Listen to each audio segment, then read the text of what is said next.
You make more money than your parents ever did, probably double, maybe triple. You've got a decent job, a reliable paycheck, and you're doing everything society told you to do. So why are you still broke? Here's what nobody wants to admit. Two people, same salary, same city, same opportunities. One is building wealth. The other is perpetually one emergency away from financial disaster. The difference? 7 habits. 7 things you do every single day that are quietly destroying your financial future. And the worst part? You think these habits are completely normal because everyone around you is doing them too. That's exactly why they're so dangerous. You could double your income tomorrow, and you'd still be broke in 2 years if these habits don't change. Because this isn't about how much you earn, it's about what you're unconsciously doing with it. I'm about to expose the 7 habits keeping you poor, why you can't seem to stop, and how to break every single one starting today. If you're tired of being broke despite making decent money, hit subscribe and comment "Break the Cycle." Because habit number 1 is so normalized that 90% of you watching are doing it right now and genuinely think it's fine.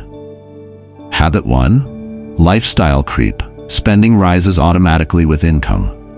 Let me tell you about the most expensive promotion you'll ever get.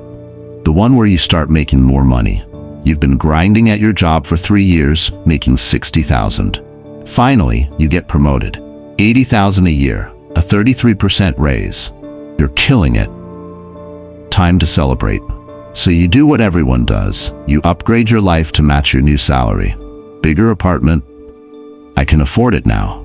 Nicer car. I deserve this after working so hard. Better restaurants, better clothes, better everything. 6 months later, you're still living paycheck to paycheck, just with nicer stuff. This is lifestyle creep, and it's the reason doctors making $250,000 a year are just as broke as teachers making $55,000. Different income, same broke, just with better accessories. Here's how it works. You're making $60,000, spending $55,000, and saving $5,000 annually. You get that raise to $80,000. In your head, you're about to start saving so much more. Right? Wrong. Immediately you move to a nicer place, $500 more monthly. You finance a better car, $300 monthly payment. You start eating out more because you can afford it now. $200 extra monthly. Better gym, better subscriptions, better wardrobe. Another $200 monthly. That's $1,200 more per month, $14,400 annually. Your raise was $20,000. After taxes, maybe $15,000. You just spent $14,400 of it on lifestyle inflation. New savings rate? About the same as before. Maybe slightly better if you're lucky. But definitely not the massive increase you imagined when you got promoted. The brutal truth? Most people save the same dollar amount at $80,000 as they did at $60,000. 0% of the raise goes to building wealth. 100% goes to looking more successful. And here's the really sick part. You now need that $80,000 just to maintain the lifestyle you upgraded to. You're trapped at a higher income level with the same financial stress. Congrats, you played yourself. I know a doctor making $250,000 annually. Student loans, sure, but also $4,000 monthly house payment. $1,800 monthly car payments for 2 vehicles. $3,000 monthly for a private school. $800 for the country club he visits twice a year. Add it all up, his fixed monthly expenses are $14,100. His take-home after taxes, about $13,000 monthly. He's a doctor making $250,000 and he's basically broke. Meanwhile, I know a teacher making $55,000 who lives in a modest apartment, drives a paid-off car, and saves $600 monthly. She'll retire a millionaire. The doctor, he'll probably work until he's 70. Same financial stress, wildly different incomes. The only difference is lifestyle creep. Here's the math that should terrify you. Person A gets raises from age 25 to 45. Income grows from $50,000 to $110,000. But they let lifestyle creep eat every raise. They saved $300 monthly for 20 years straight, despite their income more than doubling. Total invested, $72,000. Value at 8%, $176,000 at age 45. Person B gets the same raises, but they lock in their lifestyle. When they're making $85,000 at 35, they keep living on a $50,000 lifestyle and invest the difference. By 45 at $110,000, they're living on $60,000 and investing the rest. Average monthly investment over those 20 years, $1,775. Value at 8%, $1.04 million. Same income growth, same jobs, different habits, $864,000 difference. That's lifestyle creep. That's what I deserve this costs you. That's the price of upgrading your life every time your income increases. The solution isn't to enjoy raises, it's to split them. Get a $20,000 raise? Increase lifestyle by $10,000, increase savings by $10,000. Balance, not perfection, but intentionality. But most people, they take the entire raise, immediately increase their expenses to match, and wonder why they're still broke despite making so much more than before. Your lifestyle should lag your income by 3 to 5 years. Make what you'll make in 3 years. Live as you made 3 years ago. The gap is where wealth builds. Close that gap and you'll stay broke forever, regardless of how much you earn. But at least lifestyle creep is something you actively do. Habit 2 is something you actively avoid doing, and it's costing you just as much without you even knowing. Habit 2, not tracking where money actually goes. Quick question. Where did your money go last month? Not a vague guess, not mostly bills and stuff. Actual numbers. How much on restaurants? How much on random Amazon purchases? How much on those small daily expenses that don't really add up? You have no idea, do you? Welcome to financial flying blind. And it's why you're broke despite making decent money. The average person thinks they spend about 30% less than they actually do. I probably spend $500 on eating out. Actually spending $1,200, maybe $200 on random stuff. Actually, $680. This awareness gap isn't just ignorance, it's wealth destruction in real time. You can't fix what you can't see. And if you're not tracking where money goes, you can't see the leaks. You just watch your bank account mysteriously drain every month and think, where does it all go? Let me show you exactly where it goes. Paycheck hits, $4,500. You pay rent, $1,500. Car payment, $400. Insurance, $200. Fixed expenses you know about, $2,100 total.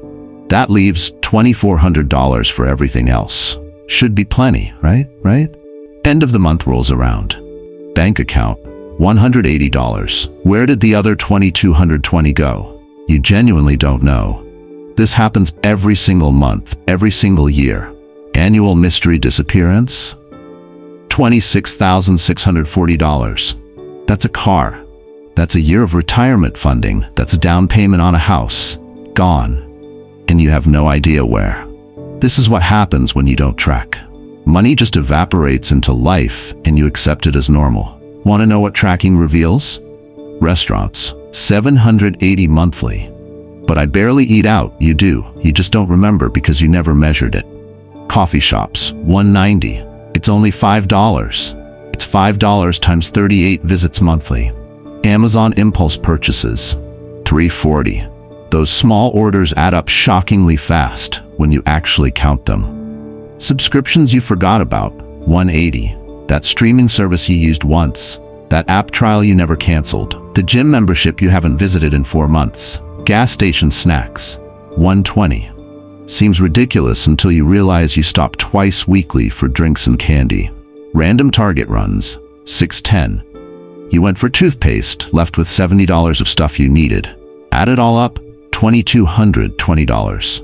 Mystery solved. I watched someone do this experiment.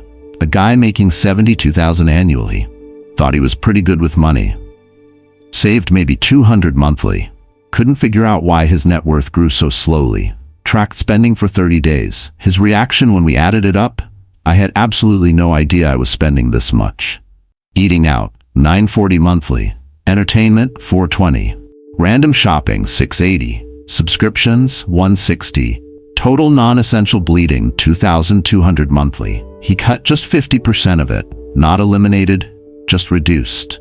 Suddenly saving an extra $1,100 monthly. That's $13,200 more annually, going toward building wealth instead of vanishing into mystery spending. Here's the 10-year math. Without tracking, that mystery of $800 monthly just disappears. $96,000 over 10 years. If that had been invested at 8%, $174,000 lost to ignorance. With tracking, you see it cut 60%, save $480 monthly instead. 10 years invested, $88,000 built. Difference? Awareness created $262,000 in wealth over a decade. But most people won't track. Why? Because tracking feels restrictive. I don't want to feel guilty about my spending. Guess what? You should feel guilty. You're hemorrhaging money and pretending not to notice. Tracking isn't about restriction. It's about revelation. It shows you where your money actually goes versus where you think it goes.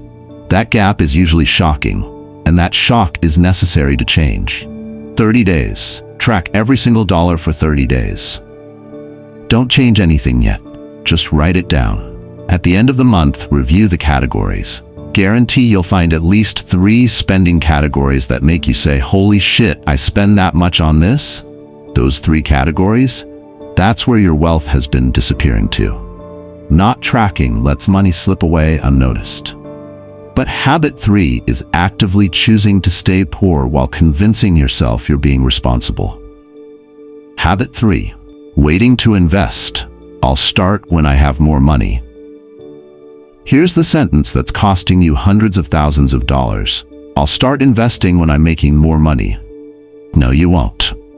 You'll just find new reasons to wait. Right now, you're making $60,000. When I make $80,000, I'll start investing. You get to $80,000. Well, now I need to pay off this debt first. When I make $100,000, I'll definitely start. You hit $100,000. Okay, but the market seems high right now. I'll wait for a dip. Plus, I really should build my emergency fund first. You never start. At any income level. Because the right time is always just around the corner, and the corner keeps moving. Meanwhile, time is passing. And time is the one resource you can never get back. Compound interest doesn't care about your excuses. Let me show you what waiting actually costs. Person A starts investing $200 monthly at age 25. Invests for just 10 years, then stops completely. Total invested, $24,000 over a decade. Then they do nothing. Just let it sit and grow until retirement at 65. That's 30 years of compound growth with 0 additional contributions. Result at 65, $472,000. Person B waits. I'll start when I'm more stable. Finally begins at 35, investing the same $200 monthly. Invests for 30 years straight until 65. Total invested $72,000. Result at 65, $297,000. Wait, what? Person B invested 3 times more actual money, $72,000 versus $24,000. But person A, who stopped contributing after 10 years, has $175,000 more. That's what waiting costs. Time beats money. Starting early beats investing more later. Every year you delay is tens of thousands in future wealth you'll never recover. But I need to pay off my credit card first. Do you have an employer 401k match? That's free money, 100% instant return. You're paying 18% interest to avoid earning 100% return. That's not responsible. That's stupid. Minimum payment on the debt. Max out the match. Then attack the debt aggressively. Don't skip free money to attack debt slightly faster. But I only have $50 a month to invest. That's nothing. $50 monthly for 40 years at 8%, $174,000. Your nothing becomes life-changing money. But I don't know how to invest. Index funds, VTI or VOO. Buy, hold, don't touch. Congratulations, you now know enough to build wealth. Stop using ignorance as an excuse. But the market is at an all-time high. The market is always at an all-time highs or heading toward an all-time high. That's what markets do. Waiting for a crash? You'll wait forever and miss all the gains. I know someone who said this exact thing in 2015. Market's too high, I'll wait. Said it in 2016, 2017, 2018. Finally, in 2020, when COVID crashed everything, she said, "See, I knew I should wait," except she still didn't invest because it might crash more. Market recovered. 2021, 2022, 2023, 2024. She missed 9 years of gains waiting for perfect timing. If she'd just invested in 2015 despite highs, she'd have doubled her money by now. Instead, she has exactly zero because perfect timing doesn't exist. The best time to start investing was 20 years ago. The second best time is today, not next month, not when you get a raise, not when the market corrects. Today. Open a Roth IRA today. Set up automatic $50 monthly contributions. That's it. That's the whole strategy. Start small, start now, increase when you can. But most people won't. They'll wait for ideal conditions that never come. They'll wait until they're 45, finally start investing, and spend the rest of their lives wishing they'd started at 25. Every month you wait is roughly $3,000 in retirement wealth you'll never have. Every year is $40,000. Every decade is $500,000. Still think you'll start next year? Waiting to invest keeps you poor on purpose. But habit 4 keeps you poor while making you feel like you're already behind. Habit 4. Comparing yourself to people who are probably broke. Let me tell you about your neighbor who's destroying your financial life without even knowing it. They drive a brand new $80,000 BMW. You drive a 10-year-old Honda. They just got back from Bali. You spent the weekend at home.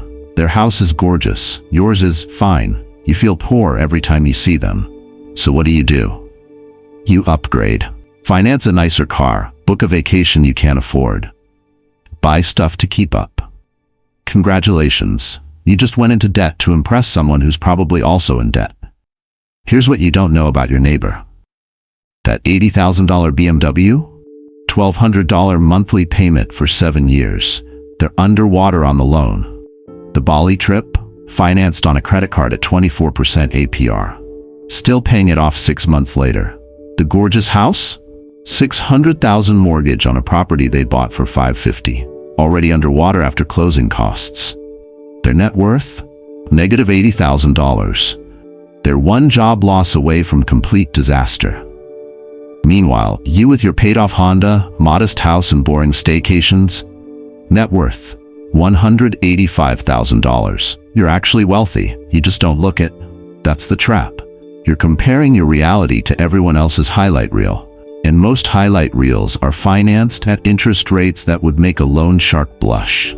78% of Americans live paycheck to paycheck, including people making 6 figures. The people who look rich, usually broke. The rich people usually look normal. Social media makes this worse. You scroll Instagram and everyone's living their best life. Luxury vacations, design everything, perfect houses. You feel like you're falling behind. Want to know the reality behind those posts? That vacation was financed. Those designer items are reps or payment plans. That perfect house is rented for content or mortgaged to the ceiling. The perfect life comes with $40,000 in credit card debt they'll never mention in the caption. You're not behind. You're just seeing lies and comparing them to your truth. I know an Instagram influencer posts luxury lifestyle daily. Her 150,000 followers think she's loaded. Reality? Makes $3,000 monthly from sponsored posts. Spends $4,500 monthly on the lifestyle she needs to maintain for content. Monthly deficit, $1,500. Credit cards maxed. Lives with her parents. The entire rich life is a performance to attract sponsors to keep the broke lifestyle going. Her followers? Feeling inadequate and going into debt trying to match her fake life. This is everywhere. Your coworker with the designer wardrobe? $60,000 in debt. Your friend with the new truck? $90,000 loan at 7% for 7 years. That family at church that seems perfect? $48,000 in consumer debt and fighting about money constantly. Everyone's faking it. And you're going broke, trying to keep up with other broke people, pretending not to be broke. Here's the math on keeping up. You see your neighbor's new $70,000 truck. Feel inadequate with your paid-off $25,000 car. Finance a $55,000 truck. $900 monthly for 6 years. Total paid $64,800. Meanwhile, you could have invested that $900 monthly. 6 years at 8%? $82,000.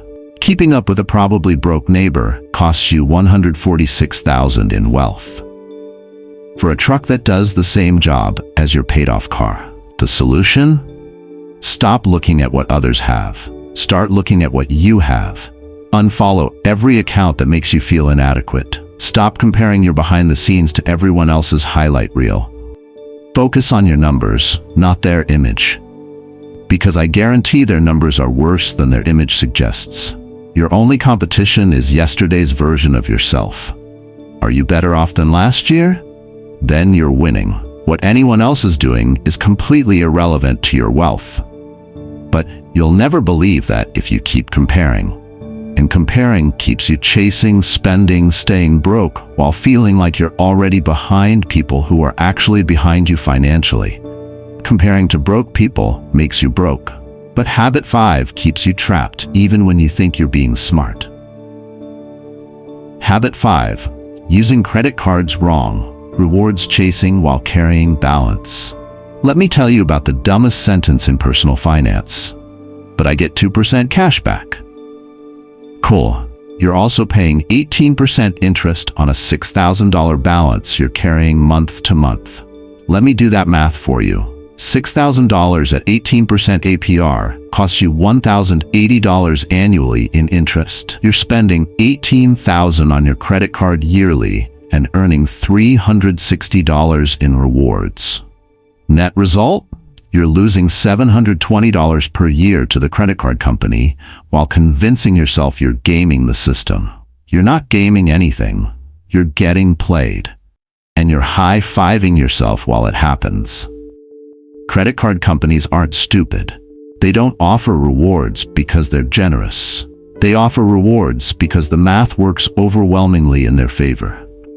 For every person who actually uses cards responsibly and profits from rewards, there are 10 people carrying balances and funding everyone's cash back. You think you're the smart one. You're probably the funding source. Here's how this trap works. In month 1, you spend $2,000 on your credit card. Get $40 in rewards. Feel smart. Pay $1,800 because you can't quite cover the full balance. I'll pay it off next month. Month 2, your $200 balance plus $3 interest becomes $203. You charge $2,200 more. Get $44 in rewards. Pay $2,000. Balance is now $403. Months 3 through 12, balance keeps creeping up. By the end of the year, you're carrying $6,000 in debt. You paid $890 in interest. You earned $480 in rewards. Net loss, $410. But hey, you got rewards, right? And the categories make it worse. 3x points on dining. Great. So you start eating out more to maximize rewards. Dining budget increases from $400 monthly to $800 to get those sweet, sweet points. Extra spending, $400 monthly. Annual, $4,800. Extra rewards earned, $144 at 3%. You spent $4,800 to earn $144. This is not winning. This is weaponized stupidity. I know someone who has 8 credit cards, different rewards for different categories, felt like a financial genius optimizing every purchase.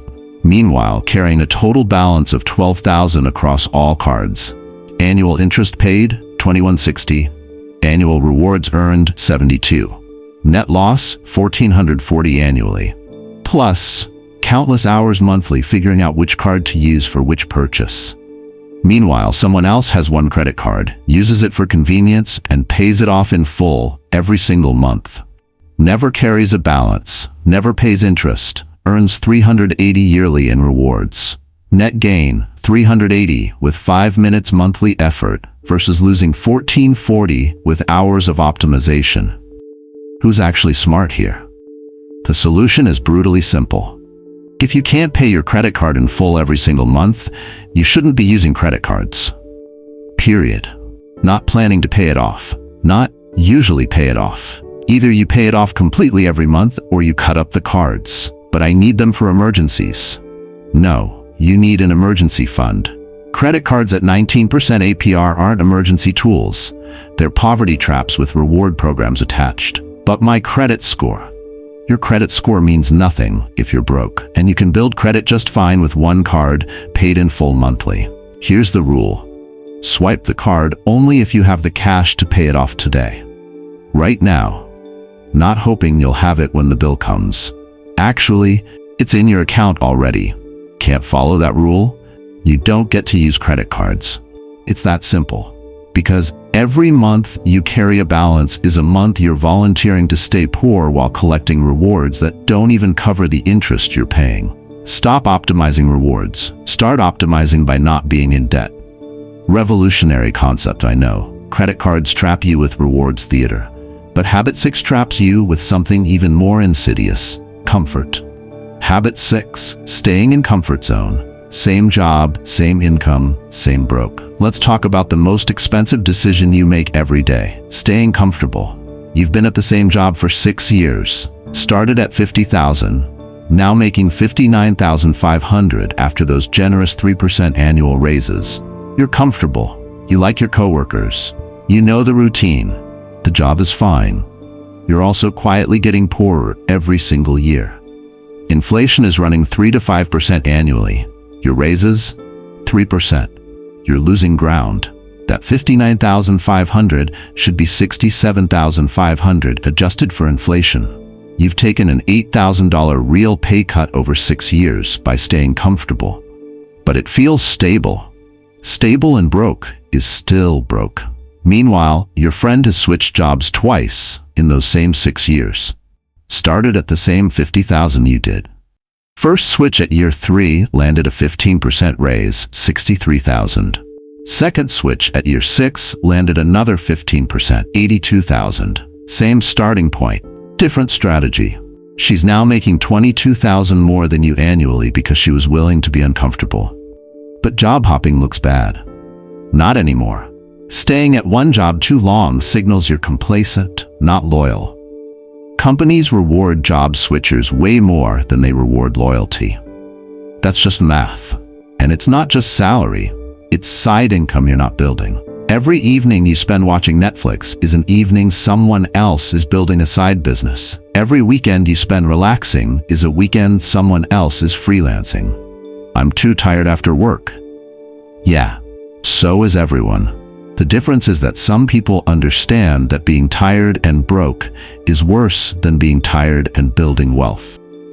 Let me show you what comfort costs. You stay at the same job for 10 years. Start at $60,000, end at $78,000 with 3% annual raises. Total earned over a decade, $691,968. Alternative path. Switch jobs every 3 years with a 15% raise each time. Plus, build a side income earning $500 monthly. End of 10 years, making $118,500 between main job and side income. Total earned, $898,000. Difference? $206,000. Comfort cost you over $200,000 in 1 decade. But I don't know what side business to start. Learn. YouTube exists. Google exists. People are making money doing everything. Pick something and try it for 90 days. If it works, scale it. If it doesn't, try something else. The person making excuses and the person building wealth have the same 24 hours. One uses evenings to rest, the other uses evenings to build. 10 years later, one is comfortable and broke. The other is wealthy and has options. Your skills are also stagnating. What did you know 6 years ago? Probably less valuable now. Industries evolve. Technology changes. Skills depreciate.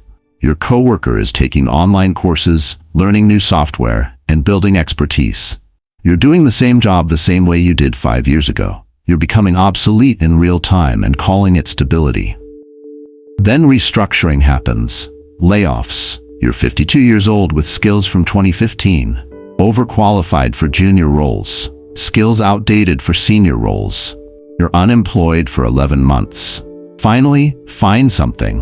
A $25,000 pay cut from the previous Comfort destroyed your career. Could have prevented it by staying current, staying marketable, staying uncomfortable. But you chose comfort. And comfort in the long run is the most expensive choice you can make. Every year you don't ask for a significant raise or switch jobs is a year you volunteered to be underpaid.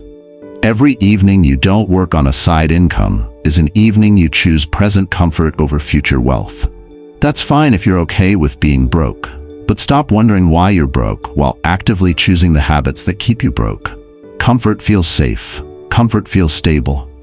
Comfort is actually slow financial suicide disguised as security. 7 years from now, you'll either be grateful you got uncomfortable today, or you'll be making the same excuses about why you're still in the same position. Comfort keeps you stuck, but the final habit keeps you making terrible decisions at every income level. Habit 7, no financial education, making money decisions based on feelings. Here's the most expensive class you never took. Personal Finance 101. You spent 12 years in school, 4 years in college, maybe more in grad school. You learned calculus, Shakespeare, the periodic table, and how mitochondria are the powerhouse of the cell. Know what nobody taught you? How money actually works. So now you're out here making financial decisions based on vibes. This feels like a good deal. I have a good feeling about this. Everyone says this is smart, so it must be. You're navigating your entire financial life by gut feeling and social consensus, and wondering why you're broke. Let me show you what financial ignorance costs. Smart people, we're talking doctors, lawyers, engineers, making absolutely brain-dead money decisions because nobody ever taught them the basics. Doctor making $280,000 a year. Incredibly intelligent, can diagnose rare diseases, can't figure out why she's broke at 45. Here's why. She bought whole life insurance because the agent said it was a smart investment, wasting $15,000 annually on premiums when term life would cost $2,000 and actually serve the purpose. She keeps $100,000 in savings, earning 0.5% because she's scared of the stock market. Lost $80,000 in opportunity cost over 10 years versus investing it. She doesn't understand taxes, taking standard deduction, not maxing 401k and missing credits, overpaying $12,000 annually to the IRS. She bought new cars every 4 years because I can afford it. Lost $200,000 over her career versus buying used. Total cost of financial ignorance? Over $400,000 despite making millions in her career. She's smart in medicine, financially illiterate, and it's costing her a fortune. Meanwhile, I know a mechanic making $65,000 who read 3 personal finance books and watched YouTube videos for 20 hours. Net worth at 45, $680,000. Lower income, higher wealth. Only difference? He educated himself about money. She didn't. This isn't about intelligence. It's about education. And financial education isn't taught in schools because, let's be honest, broke people with debt are more profitable to the system than financially literate people who build wealth. So you're out here making 6-figure decisions, buying houses, choosing investments, managing retirement with 0 formal training. Just vibes and whatever your equally broke friends told you. Let me quantify what ignorance costs. Average financially illiterate person over 30 years.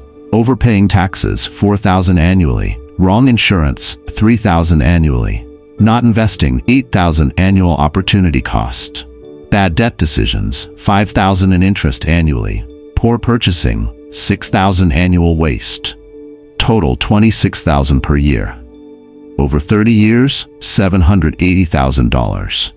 Financial ignorance cost you $750,000, and you didn't even know you were bleeding it. With just basic financial education, 20 hours of reading and learning, you'd save or earn that $26,000 annually.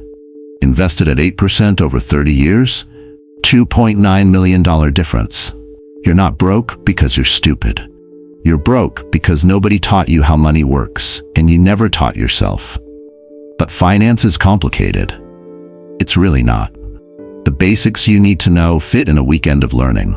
How compound interest works, how taxes work, what index funds are, how to avoid bad debt, basic insurance needs, retirement account types. That's it. That's the entire curriculum that would have saved you hundreds of thousands. And you can learn it all from free YouTube videos or 3 library books. But most people won't. I don't have time. You have time to watch Netflix for 3 hours daily. Don't have time for 20 hours of education that's worth $1 million? It's boring. Being broke is boring and way more stressful. I'm not good with numbers. You don't need to be. Basic financial literacy is 8th grade math. Addition, subtraction, and percentages. If you can calculate a tip, you can understand compound interest. The truth? Financial ignorance is comfortable. It gives you permission to make emotional decisions and blame circumstances. Learning about money means taking responsibility for your situation, and that's uncomfortable. But staying ignorant is costing you $26,000 annually. Every year you don't learn is another year you're volunteering to be poor. This week, not someday, this week, read one book, The Millionaire Next Door, Simple Path to Wealth. I Will Teach You to Be Rich. Pick one, read it, or watch 10 hours of quality financial education on YouTube. Not get-rich-quick schemes. Actual education about basics. 20 hours of learning. Worth $500,000 to $1 million over your lifetime. That's $25,000 to $50,000 per hour of learning. Show me another investment with that return. 7 habits. Every single one is keeping you poor. Every single one is fixable. Let me show you exactly how to break them starting today. What to do starting today, the fix. Alright, you've seen the 7 habits destroying your wealth. Now let's fix them. Not someday. Not next month when things calm down. Today. Right now. While you're still feeling uncomfortable about everything you just learned. If you have lifestyle creep, stop it. Seriously. Your next raise? Before you spend $1 of it, automate half to savings. Don't wait until you see how much is left over. There will never be anything left over. That's how lifestyle creep works. Get a $20,000 raise. Increase your automatic 401k contribution by $500 monthly. Increase your investment account transfer by $300 monthly. That's $9,600 annually going straight to wealth building before you touch it. The other $10,400? Enjoy it guilt-free. Better apartment, nicer vacations, whatever makes you happy. You're building wealth and improving life. Balance. But without automating the savings first, that entire $20,000 will disappear into life, and you'll still feel broke the year later. Just with nicer stuff. If you don't track spending, download Mint or YNAB, or just use a Google spreadsheet. I don't care what tool. Just pick one today and start tracking every dollar for 30 days. Not judging, not restricting, just observing. Where does money actually go versus where you think it goes? At the end of 30 days, review your categories. I guarantee you'll find 3 spending areas that shock you. I spent how much on that? Month 2, pick the biggest shocking category and cut it in half. Not eliminate. Half. You're still enjoying life, just not hemorrhaging money while doing it. If restaurants were $900, make them $450. If random Amazon was $600, make it $300. Watch what happens to your bank account when you plug just one leak. If you're waiting to invest, today, not tomorrow, today. Open a Roth IRA, Vanguard, Fidelity, Schwab, doesn't matter, just open it. Set up an automatic $50 monthly contribution, or $100 if you can swing it, or $25 if that's all you've got. The amount matters way less than starting now. Buy VTI or VOO, that's the total stock market or the S&P 500 index fund. Set it and forget it. But I don't know enough. You know enough. Buy an index fund. Hold forever. Don't touch it. Congratulations, you now know more than most investors. Every raise you get, increase that automatic contribution by 1%. Over 10 years, that compounds into hundreds of thousands you wouldn't have if you'd waited for the right time. If you're comparing to others, this week, before you finish watching this video, unfollow 10 accounts that make you feel inadequate. Those influencers showing off luxury lives? Unfollow. Is that friend constantly posting expensive vacations? Unfollow. Anyone whose content makes you feel like you're not enough? Gone. Replace them with financial education accounts. People teaching wealth building, not showing off fake wealth. And here's the hard one. Stop talking to your friends about what you bought or what they bought. Stop the comparison conversations entirely. Nice car, bro, leads to, yeah, I got a great deal, only $800 a month, leads to you feeling like you should upgrade too. Break that cycle. Your only comparison is yesterday's version of you. Are you better off than last month? Then you're winning. What anyone else is doing is absolutely irrelevant. If you're using credit cards wrong, two options here. Option 1, if you can handle it, pay off all balances today. Use savings if you have to. Then set up auto pay for the full balance monthly. Not minimum. Not as much as I can. Full balance, every month, no exceptions. Can't trust yourself to do that? Option 2, cut up the cards. Literally. Kitchen scissors. Right now, switch to a debit card only until you learn discipline. But my credit score. Being broke with good credit is still being broke. Build discipline first. Optimize your credit score later. If you're too comfortable, Monday morning, assuming it's not already Monday, update your resume. Tuesday, check what your job pays at other companies. Glassdoor, LinkedIn, and industry surveys. Find out your market value.